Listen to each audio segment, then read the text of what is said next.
Et quand le Seigneur parle de vêtements, dans Matthieu 9, 16, 17, et qu'il dit « Personne ne met une pièce de drap neuf à un vieil habit », Hébreux 1, verset 10, 11, 12, je reviens pour le vieil habit qui sera roulé, hein, les vêtements qui seront roulés. Personne ne met une pièce de drap neuf à un vieil habit, car elle emporterait une partie de l'habit, et la déchirure serait pire. Ça veut dire que le Seigneur, il ne veut pas mettre sur quelqu'un qui a de vieux habits, tout en le laissant dans son habillement, on va dire, dans son habillement de quelqu'un de vagabond, il lui mettrait sur la tête une couronne. Non, ça ne peut pas aller. Il faut que l'ensemble va avec. Alléluia. Bien que le Seigneur, de pauvres que nous sommes, eh bien, on était pauvres, on était aussi vagabonds et errants avant, hein, c'est ce qu'on était aussi. Il nous a appelés, il nous a mis la couronne, mais il a changé nos habits avec. Alléluia. Donc on ne met pas une pièce d'un habit neuf sur un vieil habit. Parce que le vieil habit représente l'entêtement, représente quelqu'un qui ne veut pas marcher selon le Seigneur. Quelqu'un qui marche avec ruse. Alors le Seigneur dit, car elle emporterait une partie de l'habit et la déchirure serait pire. On ne met pas non plus du vin nouveau dans de vieilles outres. Parce que le Seigneur, il est la nouvelle vigne. Il est le vin nouveau. Et l'outre, ça représente l'homme. On ne met pas du vin nouveau dans de vieilles outres. Autrement, les outres se rompent. Le vin se répand. Et les outres sont perdues. Les outres sont perdues. Les outres, c'est nous. Si le Seigneur, il nous laisserait dans l'état où on était avant, qu'il ne nous aurait pas changé entièrement à l'intérieur, l'homme intérieur, voici le nouvel homme, et voici l'homme nouveau, la nouvelle créature, je crois que c'est dans 2 Corinthiens 5, 17, alléluia, eh bien, on ne serait pas ce qu'on serait aujourd'hui, alléluia. Le Seigneur change carrément la personne, il lui enlève tout ce qu'il avait d'avant, parce qu'avant il était errant, un vagabond sur la terre, c'était un errant et un vagabond, c'est un clochard, il ne sait pas où aller. Alléluia. Encore une fois, je n'ai rien contre les clochards. Parce que moi aussi, je me suis retrouvé clochard. Et puis, j'y sais peut-être encore. Alléluia. Mais le Seigneur est dans mon cœur. Alléluia. Ce n'est pas la richesse du monde que nous avons, c'est la richesse de Dieu. Alléluia. Bien que je serai sous un pont, si le Seigneur est avec moi, je suis un roi avec le Seigneur. Alléluia. Autrement, on ne met pas non plus de vin nouveau dans de vieilles outres. Autrement, les outres se rompent. Le vin se répand et les outres sont perdues. Ça veut dire qu'on serait perdu, alléluia. C'est comme si tu voudrais mettre deux semences ensemble. Pour ça, le Seigneur dit, tu ne mettras pas deux semences dans ton champ. Alléluia. Il ne faut pas que l'ivraie et que le blé eh bien, fusionnent. Bien que nous sommes dans le monde, nous sommes dans l'ivraie, mais on ne fait plus partie du monde. Alléluia.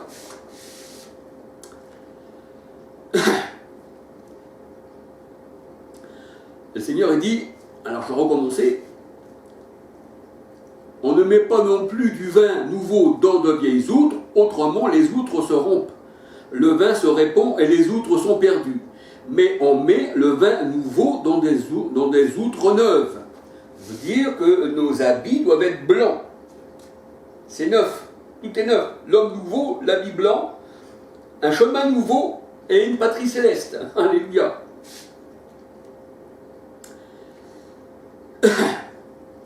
Mais on met le vin nouveau dans des outres neuves, et le vin et les outres se conservent. Et le vin et les outres se conservent. Et c'est merveilleux. Mais les outres, la parole de Dieu nous dit, ce sont les nuées. Alléluia. Les outres, ce sont les nuées. Et j'ai aussi parlé des nuées dans la parole du Seigneur. Les nuées, c'est des hommes. Quand on dit, voici le Seigneur vient sur une nuée rapide, eh bien les nuées, Ésaïe 19, verset 1, les nuées, c'est les anges. C'est ses envoyés. Alléluia. Alors, on peut dire aussi, à la place des nuées, on peut dire aussi les outres des cieux s'ouvrirent. Alléluia.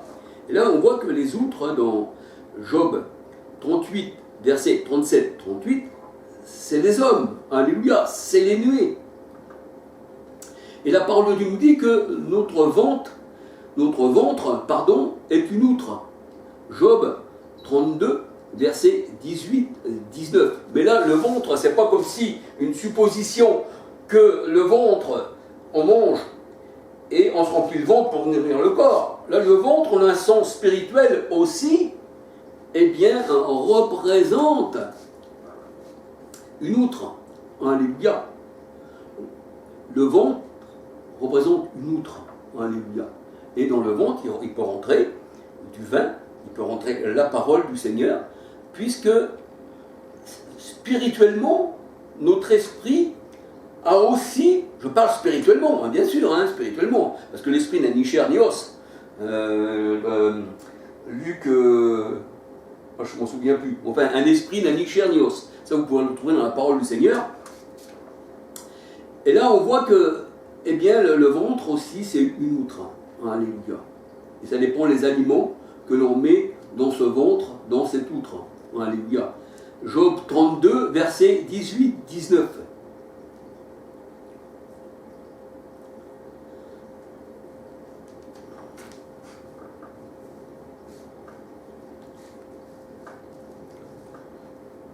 Job 32, versets 18-19.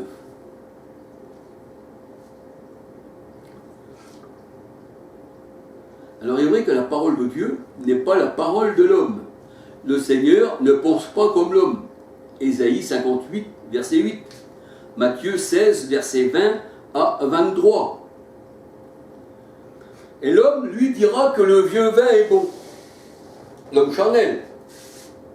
Bon, moi, si je serais un amateur de vin, je dirais, Charles, est-ce que tu veux du vieux vin?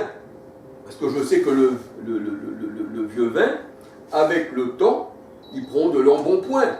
Il est meilleur. On dit c'est une vieille bouteille. Il y a même des bouteilles de collection de vin. Mais quand le Seigneur, lui, il parle du vieux vin, c'est pour ça que ces paroles ne sont pas la parole des hommes. Ça, c'est un sens spirituel pour nous faire comprendre quelque chose. Ça veut dire que le vieux vin, pour le Seigneur, n'est pas bon. Parce que c'est l'ancienne vigne. Voyez-vous, ça, c'est pas la même pensée que le Seigneur nous faire comprendre, comme un homme, mettons, qui aimerait bien le vin, puis qui dirait, non, je préfère le vieux parce qu'il est bon. Mais la parole de Dieu, le vieux vin, ça représente les Juifs. Ça représente ceux qui avaient abandonné la vigne du Seigneur et qui pensaient qu'à eux-mêmes. Ils ne pensaient qu'à s'engraisser eux-mêmes. Alléluia.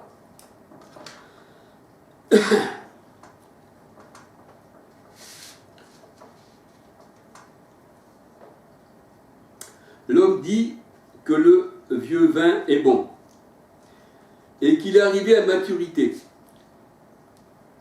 C'est vrai que dans sa pensée, l'homme, il a raison. Mais le langage du Seigneur est spirituel. 1 Corinthiens 2, versets 10 à 16. Un langage spirituel pour les hommes spirituels, mais l'homme charnel ne comprend pas ce qui est spirituel. Parce que pour lui, c'est une folie. Alléluia. Alors, dans Luc 5, versets 36-37, il leur dit encore une parabole. Il leur dit encore une parabole. Luc 5, versets 36-37. Personne ne déchire d'un habit neuf un morceau pour le mettre sur le vieil habit. Autrement, il déchire l'habit neuf. Autrement, il déchire l'habit neuf. Et le morceau qu'il en a pris n'est pas assorti au vieux. Voyez-vous ?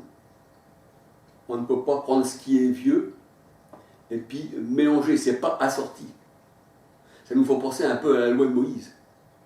C'est pas assorti pour quelqu'un qui appartient au Seigneur. Nous savons que la loi de Moïse, elle dit commandement, tu ne tueras point, tu ne voleras point, tout ça. Ce n'est pas annulé parce que ça fait partie de nous.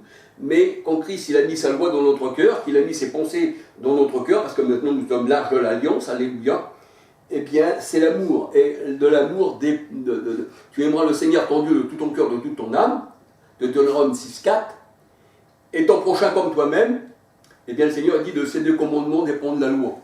Alléluia. Donc nous voyons que on ne peut pas mettre la loi de Moïse c'est-à-dire tout ce qui était aussi cérémonial, comme égorger les béliers, prendre du sang, faire des choses charnelles, parce que là, on regarde plus aux choses visibles dans la parole de Dieu. Donc Corinthiens 4, 18.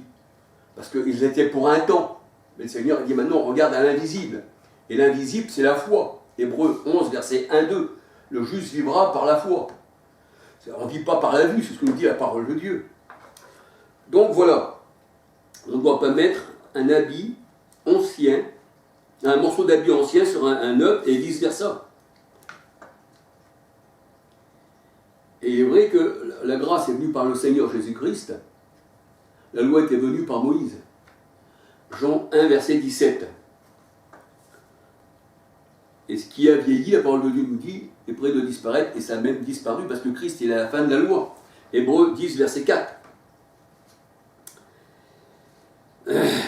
Alors Luc 5, 36, 37.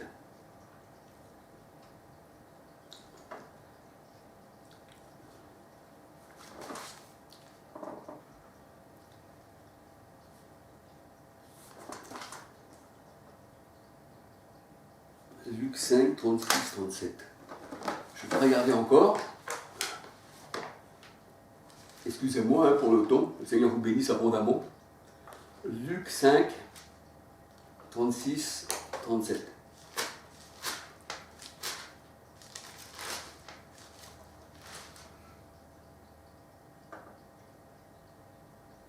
Voilà. Luc 5, 36, 37. Il leur dit aussi une parabole. Personne ne déchire d'un habit neuf un morceau pour le mettre à un vieil habit. Autrement, il déchire l'habit neuf. Et le morceau qu'il en a pris n'est pas assorti au vieux. Et personne ne met du vin nouveau dans de vieilles outres. Autrement, le vin nouveau se rompt, les outres se répandent, et les outres... le vin nouveau fait rompre les outres, il se répand, et les outres sont perdues. Mais il faut mettre le vin nouveau dans des outres neuves. Et personne, après avoir bu du vieux vin, ne veut du nouveau. Car il dit, le vieux est bon. Le vieux est bon. Et là, nous voyons qu'on dans la parole de Dieu, c'est ce qu'on va voir, aux noces de Cana, que le Seigneur avait conservé le bon vin jusqu'à présent. Pourquoi? Parce qu'il est la vigne, lui, il ne peut pas changer. Alléluia.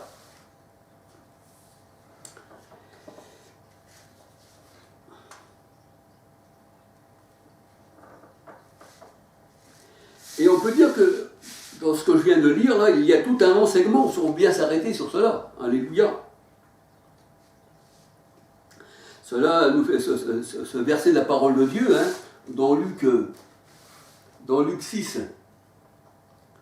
dans Luc 5, 36 à 39, il y a tout un enseignement. Alléluia. Un enseignement que l'on doit bien comprendre. Parce que pourquoi le Seigneur dit qu'on ne doit pas mettre un habit neuf, enlever d'un habit neuf un morceau pour mettre sur le vieil habit, et sur le vieil habit mettre sur le neuf? Pourquoi? Parce que c'est l'enseignement ceci aussi. Matthieu 16, versets 6 à 12. Alléluia. On ne peut pas mélanger la parole de Dieu avec la parole des hommes, avec les traditions des hommes. Comme les pharisiens d'ailleurs, ils avaient annulé les commandements de Dieu dans Marc 7, verset 1 à 23.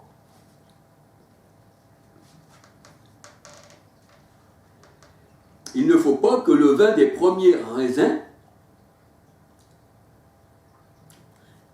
que nous soyons amateurs. Parce que les premiers raisins, c'est du vin ancien. Nombre 13, 20. Nombre 13, verset 20. Et aux noces de Cana, le Seigneur a changé l'eau en vin. Il a pris les vases de purification des Juifs. Et on peut dire que ce symbole, c'est une purification pour ses élus.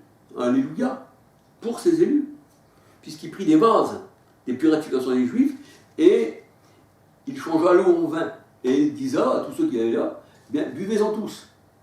Mais buvez-en tous, pour le Seigneur, il avait aussi mis l'alliance, la coupe de l'alliance. Voici le son de la nouvelle alliance qui est versé pour vous, buvez-en tous. Alléluia. Et nous savons que, le raisin représente aussi la parole dans la parole de Dieu. Alléluia. C'est ce qu'on avait lu aussi dans Job. Dans Job. Je ne m'en souviens plus le verset. Job 32, 18 à 19. Alléluia.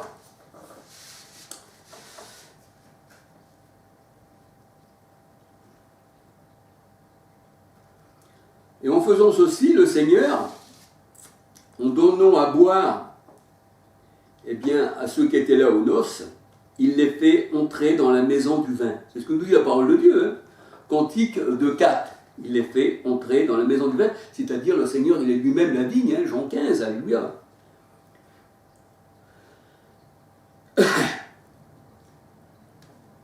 Jean 15, versets 1 à 9, c'est-à-dire que quand tu rentres dans la maison du vin, c'est-à-dire, tu deviens des sarments, et tu dois porter du fruit. Tu es rattaché, tu es rentré dans la maison, alléluia, et tu portes du fruit.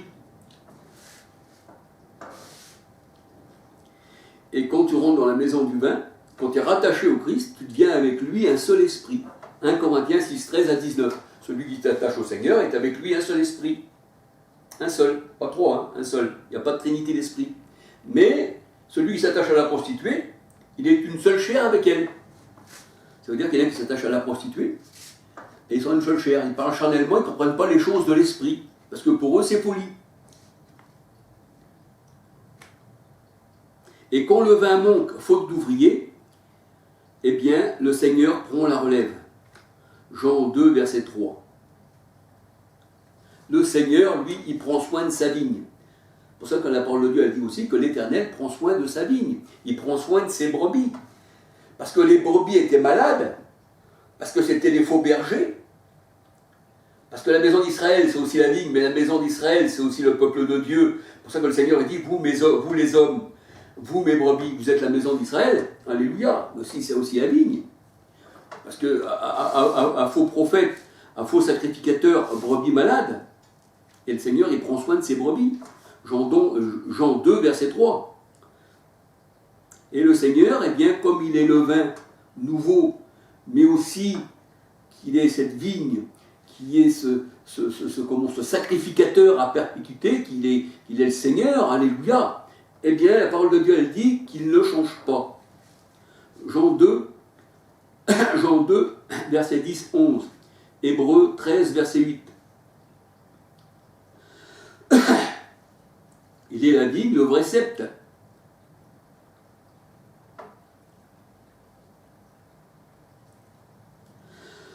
Être plein de paroles, c'est se remplir, le ventre de pain. Alléluia. Matthieu 4, 4, Job 32, verset 18, 19. C'est être une outre nouvelle qui contient tout ce que le Seigneur lui offre. Alléluia. Tu es une outre qui ne peut pas se déchirer. Les vieilles outres, bien sûr, étaient déchirées, elles ne pouvaient rien contenir. Mais il en fallait des neuves. Il fallait un homme nouveau, une femme nouvelle, qui puisse contenir ce vin. Alléluia. 2 Corinthiens 5, 17. Le Seigneur, il est la vigne, mais il est aussi la parole. C'est-à-dire, il est le vin, il est aussi la parole. Donc, il faut que cette outre puisse contenir, ce vin, aussi cette parole. Alléluia.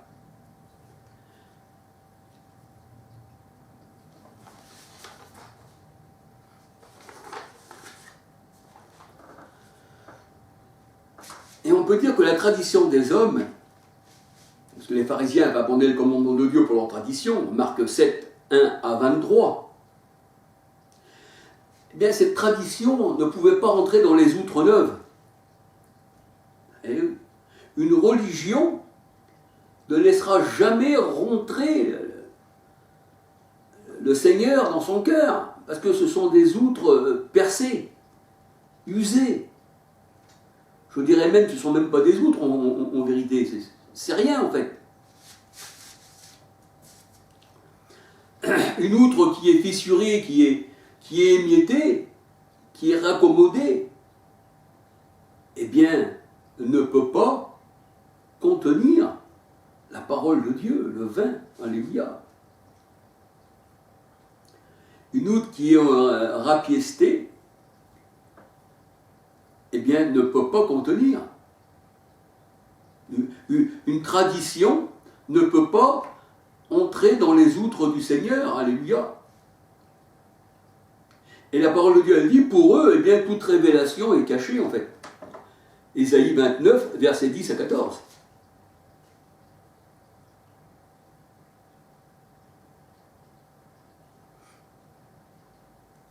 Ce sont des outres qu'on ne peut pas utiliser. Ben non.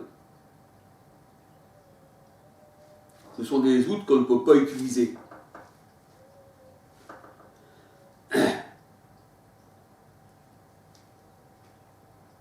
Et la parole de Dieu dit que ces outres qu'on ne peut pas utiliser, c'est-à-dire les religions, les pharisiens, hypocrites, eh bien le Seigneur dit, je les mettrai de côté, je les mettrai d'à côté, ceux-là, je les mettrai, il ne faut pas les utiliser, je les mettrai de côté, et je choisirai de nouvelles outres, c'est-à-dire les païens.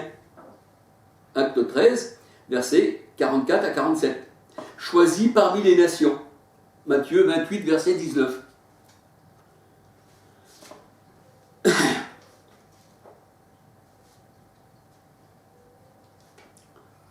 Et dans la parole de Dieu, il nous est parlé de la maison, de la parole du Seigneur, de la vendange. Joël 3, verset 13, 14, 15, 16. Des étoiles, du soleil, de la lune qui n'éclairent plus. Et ceci, c'est la vigne. C'est la vigne qui n'éclaire plus, c'est Genèse 37, verset 9 à 10. Ça veut dire c'est les anciens ministères qui n'éclairent plus, qui ne prennent plus soin de la vigne du Seigneur. Donc